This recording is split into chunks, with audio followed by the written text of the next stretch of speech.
I'm going to quote Committed. You wrote, "You can love someone and wish them dead at the same time." I struggled with resentment, and you've written openly about loving your mum and wishing everything would end at the same time. How did you reconcile those feelings of love and anger? Let me just start by saying things had gotten bad, and my father committed my mother in a psychiatric hospital. Honestly, they told us we wouldn't be allowed to see her for a couple of weeks. They put people in quiet rooms. That's how it starts, and you don't see them for a couple of weeks. They're basically, I hate to say it, but drugging them up, right, to calm them down, and then they'll get the cocktail, right, hopefully, of medications. When she was gone, the peace that was in the house, I can't describe it because it was the nothingness that was everything. Because with her there, it was just all night long screaming at things that weren't there. It was the threat that she was going to take us out before we took her out, right? She had the paranoid delusions that we were going to kill her. So she would keep knives and baseball bats under the bed. It was just really scary, horrifying. You never knew, you never slept. So when she was gone, the peace was incredible. That time, she managed to escape from that hospital. The hospital said to us that we have no idea what happened. My gosh, we'll find her, like all this stuff. And in my mind, I was like, fucking keep her. You know what I mean? Like, I don't care if you ever find her again, right? I So know that's so funny, but man, it's not right, but that's what it is, right? So that was a story told in the S word. Committed was an epistolary memoir. So it was using a lot of the excerpts from journals from my mom. Do you know what I mean? Like actually showing those letters and things. In Committed, I learned from reading my mother's journals how much she loved me. I learned how she had a difficult time showing her emotions. I learned her love for my dad, his for hers. I learned of this human being. You can absolutely love someone and wish them gone at the same time. The problem comes into play when you make it wrong to wish that. When you actually shame yourself for yeah, the human emotions, that's when it goes south, right? I don't have children, so I understand that if you have a kid, you basically say, I still love you, but I don't love your behavior, right? I hate the behavior that you're exhibiting. I liken it to that. There were moments in childhood when, I remember when I had a ballet dancer. It was a big deal to my mom to send us to, dance school. She never got a chance. So it was a big deal to her. And in dance school, Mrs. Fagan was a very mean teacher. She would hit me with a stick, whatever. Long story short, I leave crying that I'm never going to come back. And I remember being cradled by my mom and her just saying, don't cry, don't cry. You know what I mean? And my mom, when Mrs. Fagan calls her up saying, oh, we've got the spring, whatever, is your kid going to be in it? My mom told her to go to hell, right? So you can love that mom, right? right. The one who is ill. It's not that you wish the mom to be gone. It's you're really wishing the parts that really aren't your mom gone. Mm. They're part of your mom, but you wish that the good mom always showed up, right? I think you even had another question about numb versus Right. well, right, It was better to have the sluggish mum than the rabid version. and the rabbit version, right? Yeah, because the rabbit version was pretty rabid, Oh and my you God. had no idea what you Yeah. were in store for, right? Who was going to show up? With my mom, the fact that she had focused on me as being the bad seed, I was in more danger than the others, or at least from my experience. You'd have to ask them, but having her, dare I say it, doped up, almost catatonic, was in so many ways preferred because it at least gave you a break, right? It gave you something again that you can control. to some semblance, right?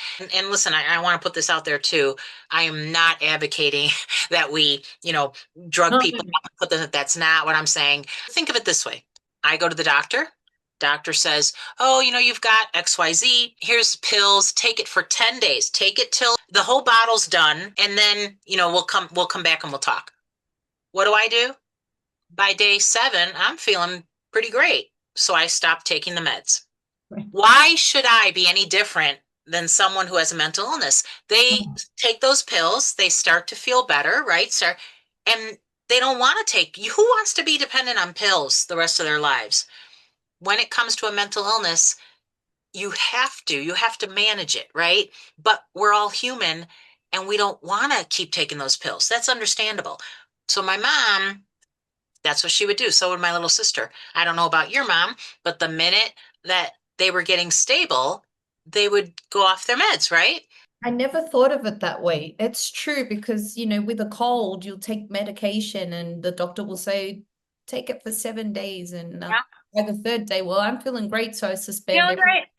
Can I just share with you? This was another thing that we had in common. My mum also escaped the psychiatric hospital. I was 9 or 10. My mum, she was so mad because it's really quite sad. She was taken away by the police officers because she got aggressive with my dad, and then she reached for the police officer's gun, and Oh she no. was she was dragged away. And Wow. so That's dangerous. Holy moly. and so she was taken away in a paddy wagon, and we followed in our car. And by the time we got to the hospital, it was like 8 p.m. and no visitors could go in. And logically, you're not going to be allowed to go in because they have to observe the patient and actually calm them down. And so they told us to go home. And that piece that you were talking about at home, where everything is just like there was an uneasiness for us because it was like, wow, well, this is weird. Right. I don't know if you felt that, but I was like, okay, it is peaceful, but I'm still very uneasy. Like something's gonna happen. I went to school, I came back, and I was walking past the front door, and my mum showed up. She had left barefoot in her nightgown and walked all the way home.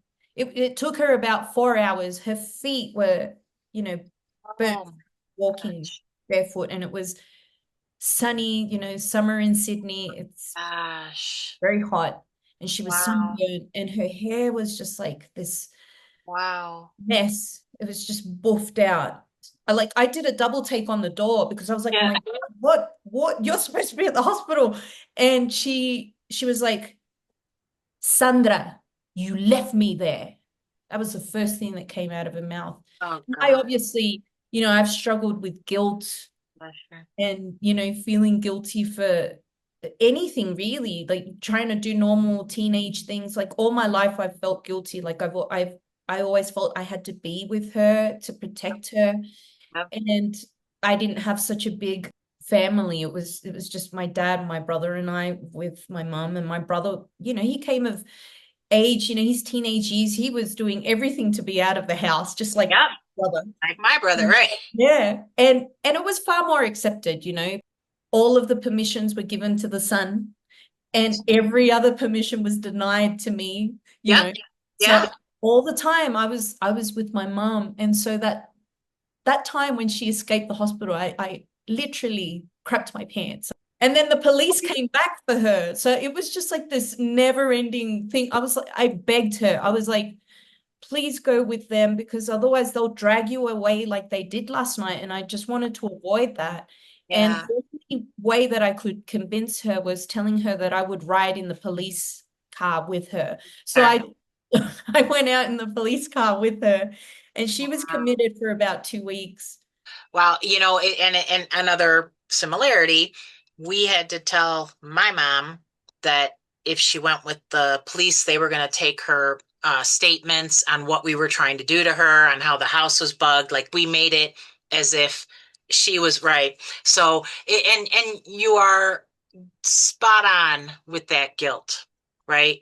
And for you to have your mom show up and accuse you and say you left me there, holy moly, right? To a kid, it takes a lot to unravel that.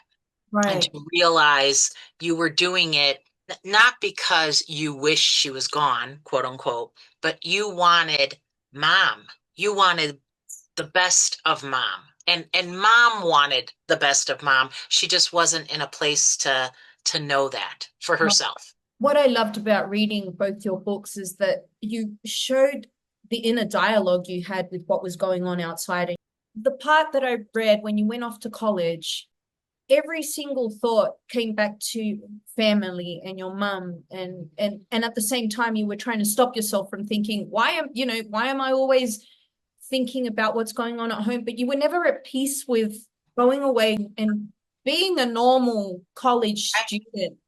Right. And so there's always this inner turmoil. I think it's gotten better for me now, but I had always struggled with guilt and resentment and anger and being okay and Mm-hmm. okay, but I'm not, like Right. that's. And so Oh, I really appreciated that when I read your books. You showed really what was happening up here, the thoughts that you had and the self-doubt as well, because when you grow up that way, if there's nobody telling you, hey, Paulina, hey, Sandra, you're doing a good job, you're not really coming into your own. I was insecure for so many years and I still struggle with that. And I'm a singer. I psych myself up. I'm thinking right now about another question that I had for you, which was when you went away to college and you drove back and you swerved off the road and you oh. landed in a ditch. When you finally made it home, nobody was up, nobody had worried, nobody even knew what had happened. And so for me, what came to mind is feeling insignificant is something that echoes throughout our stories. And what did those moments of invisibility feel like for you? Mm.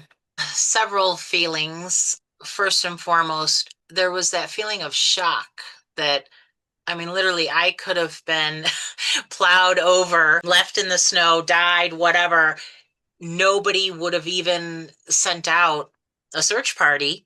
That was a shock, a surprise. It really underscored that I wasn't as important as I thought I was. It started those feelings of, well, I must only be of worth if I am taking care of everybody or if I am producing something, right? And I still carry those with me today. I'm one of those people who's got to get a bunch of things done, right? Because I got to prove my worth when in actuality, you're worthy just because you're here. A baby is born.